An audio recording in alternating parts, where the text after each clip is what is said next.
No one ran hotter last season than the world champion Boston Celtics. The Celtics cruised through the regular season, going 64-18, only to run through the Eastern Conference in the playoffs. And not only did they run hot on the court, they also ran hot off the court. In the first round, they took on the Miami Heat, who were without Jimmy Butler. In the second round, they got the Cleveland Cavaliers, who were decimated through injuries, missing Donovan Mitchell for some games, even Jarrett Allen. Then they get the Eastern Conference Finals with the Pacers team that probably had gone further than they were supposed to already. They somehow avoided the Milwaukee Bucks, who were without Giannis, the Philadelphia 76ers, who were riddled with injuries all season, and the New York Knicks, who were down to 3 total guys by the time their season came to an end. The Celtics come into the new year clear favorites to not only run through the East again, but also win the title. However, things got a little bit scarier. The 76ers improved. The Bucks seem to be healthy. The Knicks just made some wild moves. You've got the young upstarts in the Pacers and the Magic.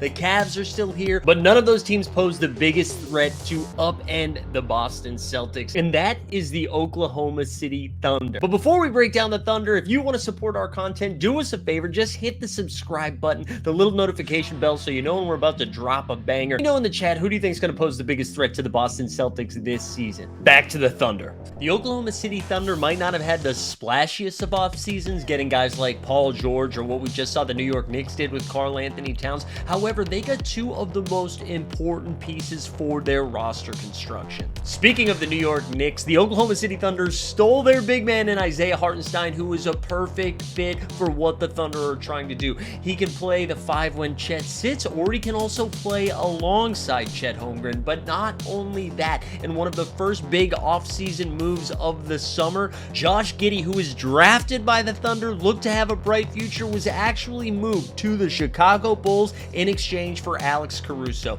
And Alex Caruso already has that Thunder DNA in him. He is a dog on the defensive end.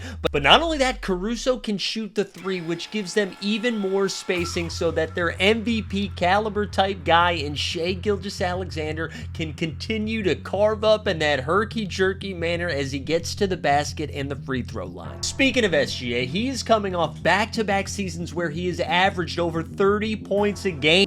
But he's not just a bucket getter, he's also a playmaker. On top of 30 points a game, he's throwing in 6 dimes, 5 boards, and guess what? 2 steals per game. SGA is going to continue to be in the MVP conversation, but there is so much more to this OKC Thunder roster. You also have J-Dub, Jalen Williams, and don't make a joke about, there's a this Jalen Williams or the other Jalen Williams. Just figure out the difference. He's about to enter year 3, building off an incredible second year, where not only did he turn into an efficient and effective 3-point shooter from the outside, we already know he had the defensive game, but he turned into a 4th quarter clutch scorer. J-Dub actually finished 12th in 4th quarter scoring in the year 2024. Already in his second year was turning into a clutch guy. And of course, we have the Abraham lookalike Chet Holmgren, who everyone was concerned about after he got hurt in his first summer league, missed his entire rookie year. Well, he answered that by, in his official rookie year, playing all 82 games, averaging just about 30 minutes a game, over 16 points, 8 boards, 2 assists, and 2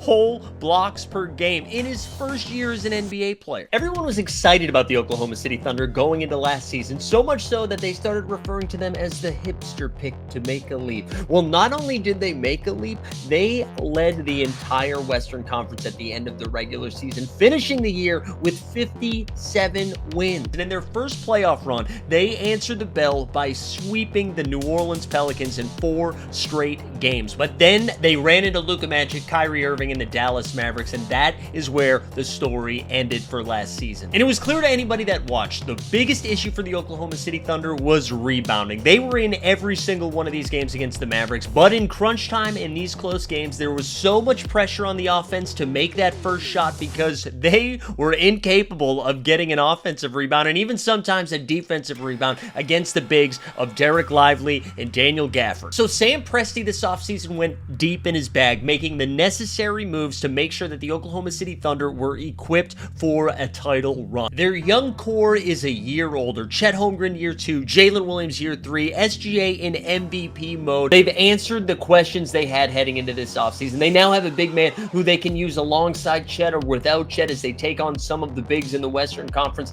They added Alex Caruso, but not only that, when you look at the rest of the Western Conference, almost every of their other competitive teams got a little bit worse. The Timberwolves just sent away one of their franchise all-stars in karl-Anthony Towns to the New York Knicks. In back-to-back seasons, the Denver Nuggets have lost glue guys in Bruce Brown and then Kentavious Caldwell-Pope, who's now playing with the Orlando Magic. LeBron James and Anthony Davis are a combined age of 115. Paul George left the Los Angeles Clippers, but let's be honest, they weren't contenders anyways. Draymond Green most likely is going to hit someone. The real question is, will it be somebody on his team or somebody on another team? The only contending team that actually seems to have gotten better is the team that knocked him out in the Dallas Mavericks. What once was a daunting West now actually looks like it might be a little bit of an easier path than in years past. And that's why it is the Oklahoma City Thunder who pose the biggest threat to dethrone the Boston Celtics as NBA champions. All right, now it's your turn. Are you on board? Hashtag Thunder Up. Or who do you think poses the biggest threat to take out the Celtics? And if you enjoyed this content, we have good news. We go live every Monday, Wednesday, Friday at 9 a.m. Eastern for the NBA Bit to talk all things hoops. So make sure you smash that subscribe, hit that little notification bell, and we will see you next time.